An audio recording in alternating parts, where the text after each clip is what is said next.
Shalom, selamat pagi jemaat Tuhan, apa kabarnya? Saya percaya saudara pasti dalam keadaan lebih baik dan lebih baik lagi.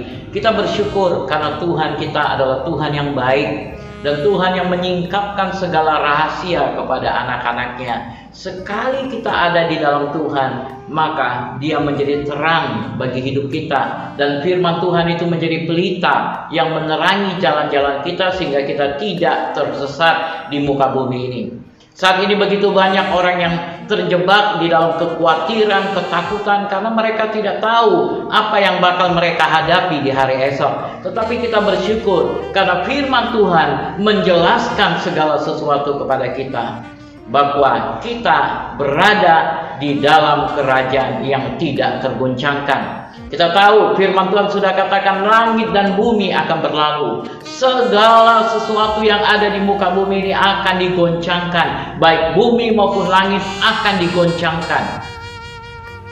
Makanya tidak guna heran kita melihat begitu banyak masalah-masalah yang terjadi. Perusahaan-perusahaan yang bangkrut, banyak orang gulung tikar, banyak orang yang di PHK, banyak masalah yang terjadi di dalam keluarga, di dalam segala aspek kehidupan.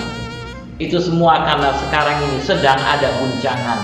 Oleh sebab itu firman Tuhan katakan, karena engkau sudah menerima kerajaan yang tidak terguncangkan, marilah beribadah dengan takut dan getar, dan beribadah dengan cara yang berkenan kepada Tuhan. Bagaimana beribadah dengan cara yang berkenan di hadapan Tuhan? Tuhan sudah memberikan petunjuk kepada kita. Oleh sebab itu, mari dengarkan firman Tuhan ini lebih lanjut. Biarlah engkau mengenal dengan pasti, mengerti dengan pasti posisimu yang aman di dalam kerajaan yang tidak tergoncangkan, dan hidupmu dari hari ke hari berada di dalam kemenangan demi kemenangan. Kiranya Tuhan memberkati saudara. Shalom. Penting sekali kita memahami ini. Agama tidak akan pernah bisa menyelamatkan manusia. Bahkan agama Kristen sekalipun tidak dapat menyelamatkan manusia. Hanya Tuhanlah yang dapat menyelamatkan manusia. Dan siapakah Tuhan itu? Itulah yang kita perlu ketahui. Mencari tahu tentang siapakah Tuhan itu.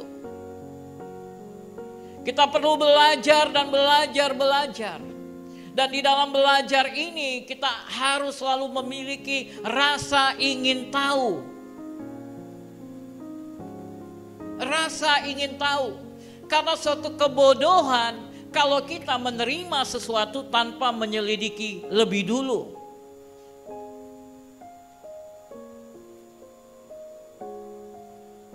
Kalau saya kasih suatu benda kepada saudara, benda itu hitam-hitam, kemudian saya katakan, ini pisang saleh.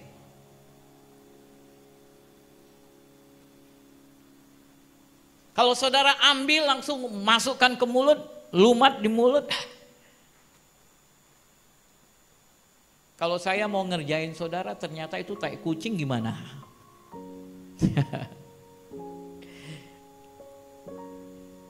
Kan saudara harus lihat dulu, oh pisang saleh. Saudara coba dekatkan, cium. Baru-baru ini saya dapat oleh-oleh pisang saleh. Tapi saya curiga ini apa ini, pisang saleh atau tidak. Ada yang bawa pisang saleh dari Aceh, saudara. Ini betul nggak pisang saleh? Saya cium, oh iya pisang saleh. Kita perlu belajar, kita perlu cari tahu, amin. Di dalam kehidupan rohani juga seperti itu. Engkau perlu tahu apakah benar Yesus itu Tuhan. Apa tanda-tandanya menunjukkan Yesus Tuhan? Apa yang membuktikan bahwa Yesus itu Tuhan? Jangan aku hanya sekedar percaya bahwa Yesus Tuhan karena orang lain yang bilang, atau orang tuaku yang mengatakan, oh Yesus Tuhan kita. Tapi aku sendiri perlu belajar, cari tahu dan cari tahu. Benar gak Yesus itu Tuhan?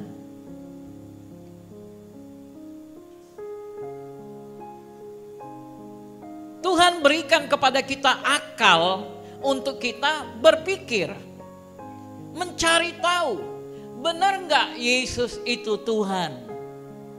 Kalau engkau sudah menemukan bahwa Yesus itu Tuhan, maka terimalah Dia masuk dalam hidupmu.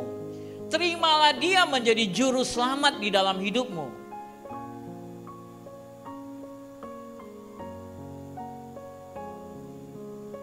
Menjadi Tuhan dan Raja atas hidupmu. Jangan lagi engkau ragu dan engkau sangsi. Kalau engkau sudah menemukan jawabannya. Seringkali banyak orang yang menjadi ragu dan sangsi karena mereka tidak benar-benar mengalami Tuhan itu di dalam hidupnya. Mereka hanya sekedar menjadi orang yang beragama. Saya mau katakan kepada saudara, hidup keagamaan saudara nggak akan bisa menyelamatkan saudara. Tetapi hidup bertuhan, bertuhankan Yesus, itulah yang akan menyelamatkan hidup saudara. Haleluya. Engkau perlu hidup dengan bertuhankan Kristus di dalam kehidupanmu. Dan firman Tuhan katakan bahwa Yesus itu Dia bagaikan api yang menghanguskan. Dia bukan hanya Bapa yang penuh kasih. Dia memang benar Tuhan yang penuh kasih. Dia mengasihi semua umat manusia.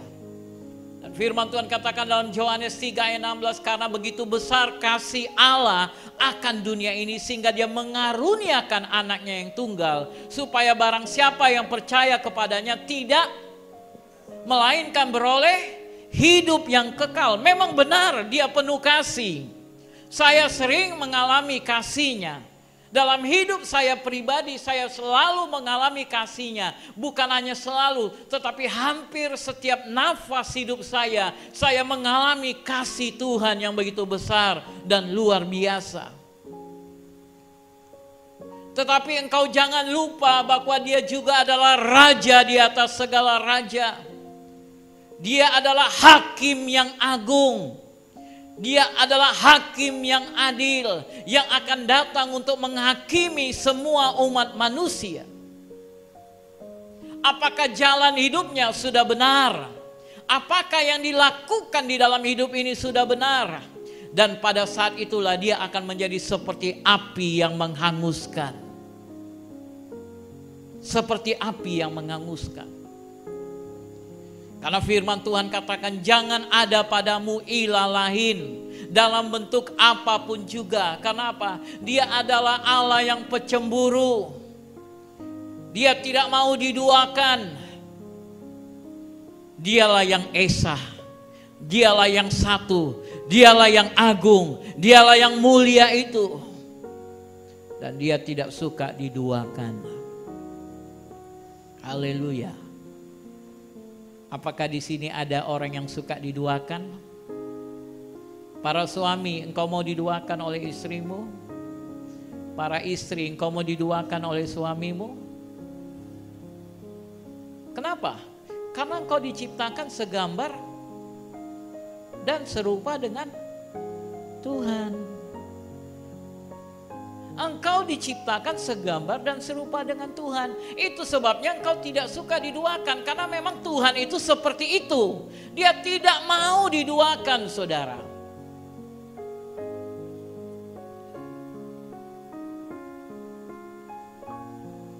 Dia tidak mau diduakan. Hanya Dialah yang boleh disembah. Itu sebabnya ketika iblis yang namanya Lucifer, dan kitab Yehezkiel 28 katakan dia itu adalah malaikat yang diciptakan dengan begitu rupa, begitu cantik, begitu luar biasa karunia-karunia yang diletakkan. Bahkan tempatnya juga berada sangat dekat dengan takhta Tuhan.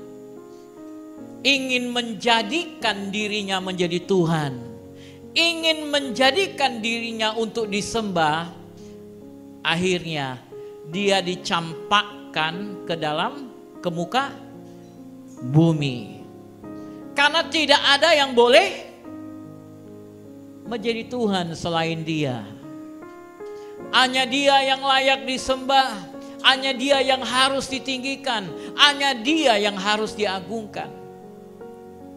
Dan sepertiga daripada para malaikat ini yang memberontak bersama dengan Lucifer, ikut dengan Lucifer dicampakkan ke dalam angkasa antariksa bumi ini, saudara. Dan inilah yang menjadi penguasa bumi ini.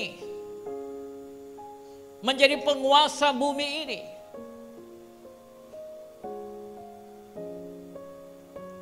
Yang pada muasalnya, yaitu firman Tuhan katakan karena dosa yang dilakukan oleh Adam dan Hawa, bumi ini diguncangkan dengan adanya tsunami besar yang bernama air bah. Dengan begitu banyaknya malapetaka demi malapetaka yang terjadi di muka bumi ini karena dosa-dosa yang dilakukan oleh umat manusia. Tetapi kemudian iblis ketika dia mulai sampai di muka bumi ini, dia mulai membangun tahtanya. Membangun tahtanya. Di dalam Efesus pasal yang ke-6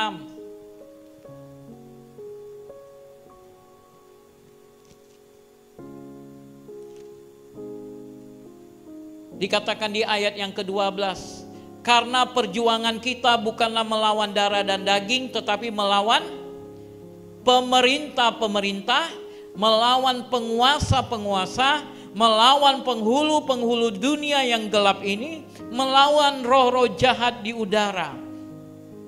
Ada 4 level, ada 4 tingkatan. Yang pertama adalah pemerintah pusat, yang kedua adalah penguasa-penguasa daerah, yang ketiga adalah melawan penghulu-penghulu, dan yang keempat roh-roh jahat.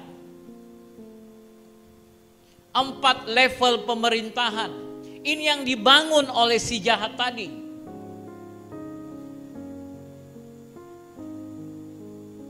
Dan inilah mulai menebarkan kehidupannya di muka bumi ini kepada manusia. Dia mulai menebarkan kekuasaannya di muka bumi ini. Itu sebabnya ketika Yesus sedang berpuasa, di dalam Lukas pasal yang ke-4 kita mendengar, kita melihat, kita membaca di situ bagaimana iblis mendatangi Yesus dan membawa Yesus ke puncak gunung yang tinggi dan kemudian menunjukkan semua kekayaan dunia dan berkata, semua ini akan kuberikan kepadamu kalau engkau mau sujud dan menyembah kepadaku. Semua ini akan kuberikan kepadamu kalau engkau mau sujud dan menyembah kepadaku. Iblis mulai membangun kerajaannya di muka bumi ini.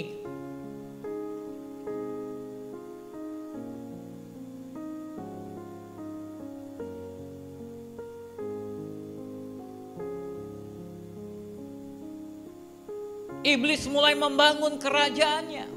Sehingga muncullah 2 kerajaan. Kerajaan yang pertama adalah kerajaan yang Tuhan bangun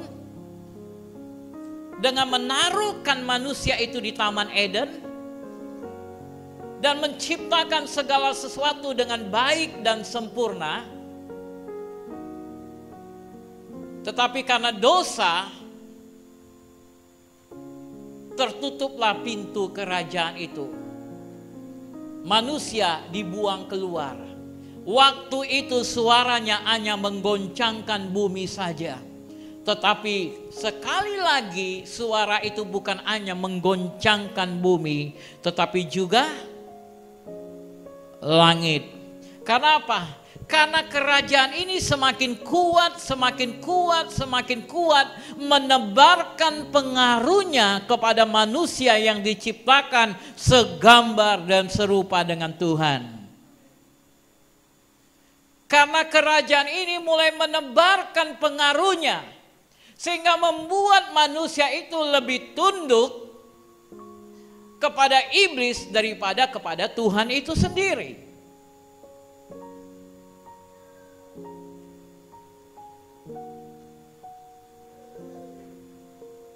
Manusia akhirnya menjadi pelaku-pelaku kejahatan. Iblis merasuki manusia untuk melakukan semua yang ditentang Tuhan. Dari sejak Taman Eden kita baca di dalam firman Tuhan, apa yang Tuhan katakan kepada Hawa, Tuhan bilang kepada Hawa, semua buah dari pohon di taman ini boleh kamu makan. Tetapi mengenai pohon yang di tengah taman, yaitu pohon tentang pengetahuan yang baik dan jangan kau sentuh dan jangan kau makan. Tetapi iblis memutarbalikkan firman Tuhan. Iblis berkata kepada Hawa, bukankah Tuhan berfirman bahwa buah dalam taman ini semuanya tidak boleh kau makan? Iblis memutarbalikkan kebenaran. Iblis memutarbalikkan firman Tuhan. Dan menaruh satu keinginan di dalam Hawa. Dengan berkata, Tuhan takut ketika engkau makan buah itu, engkau akan menjadi serupa dengan Tuhan. Keangkuhan hidup. Iblis mulai menebarkan pengaruhnya. Karena dia tahu, dia tidak bisa menegakkan kerajaan di bumi ini tanpa menggunakan tubuh manusia. Tanpa menggunakan tubuh manusia. Karena dia ingin suatu kerajaan yang nyata. Karena sekarang kerajaan itu tidak kelihatan. Apakah saudara bisa melihat takhta-takhta iblis? Kita nggak bisa melihat. Kenapa? Dia roh. Kerajaan itu tidak kelihatan. Dia mau kerajaan itu diwujudkan. Dia mau kerajaan itu dinyatakan. Dia mau kerajaan itu kelihatan dan orang benar-benar sujud menyembah kepadanya, sehingga dia berbuat dengan berbagai cara dan berbagai cara. Akan tiba saatnya rencana itu akan terwujud. Disitulah yang kita sebut dengan pemerintahan antikris, di mana Lucifer merasuki seseorang untuk mengerjakan keinginannya, untuk mengerjakan kemauannya. Dia akan mendirikan suatu kerajaan di muka bumi ini, yang kemudian Kristus akan datang menghancurkan kerajaan itu. Dan saat ini kerajaan itu sedang diguncangkan di alam roh. Itu sebabnya semuanya, segala sesuatu di muka bumi ini tergoncangkan. Karena apa, saudara? Karena semua yang ada di muka bumi ini sekarang sudah berada di dalam pengaruhnya. Di dalam bisnis, perekonomian dunia sudah berada di dalam pengaruh dia. Semuanya melakukan seperti pola yang dia bangun. Sehingga semuanya harus digoncangkan.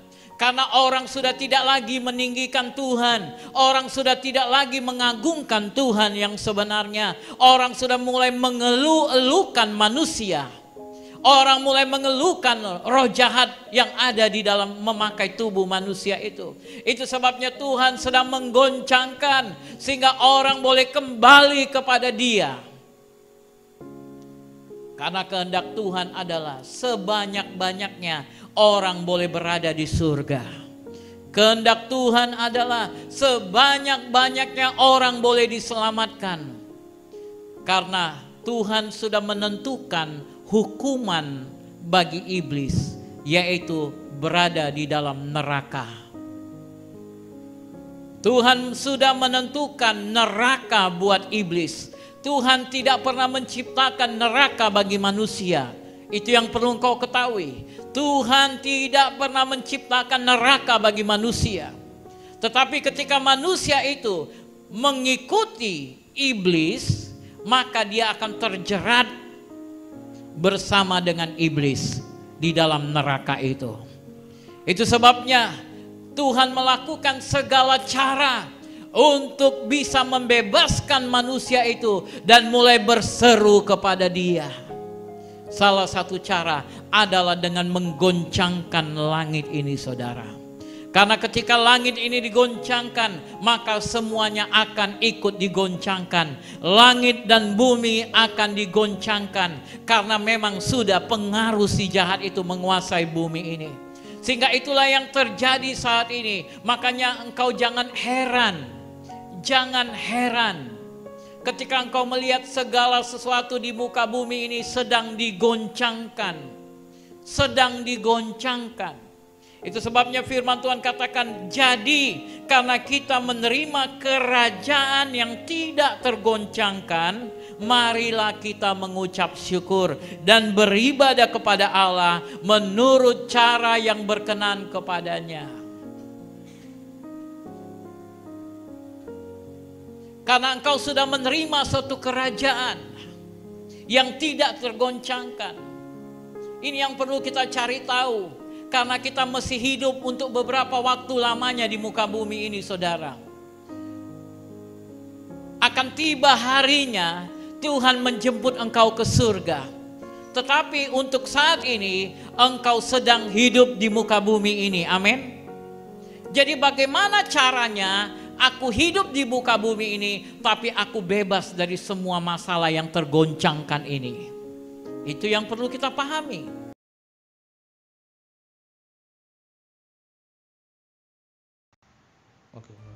Haleluya. Puji Tuhan, biarlah firman Tuhan ini memberkati kita semuanya. Mari kita berdoa. Bapa yang baik, aku berdoa untuk setiap anak-anakmu yang sudah mendengarkan firman-Mu pada hari ini. Biarlah mereka semakin diteguhkan imannya, semakin dikuatkan imannya, karena mereka tahu ada Tuhan mereka, ada Raja mereka yang senantiasa bersama dengan mereka, dan Raja itu melindungi mereka, menyertai mereka, dan menuntun mereka untuk meraih semua kemenangan-kemenangan. Oleh sebab itu aku berdoa, biarlah sepanjang hari ini hidup mereka aman di dalam tangan Tuhan. Apapun yang dikerjakan oleh mereka berhasil. Di dalam nama Yesus kami berdoa. Amin. Tuhan berkati. Stay safe. God bless you.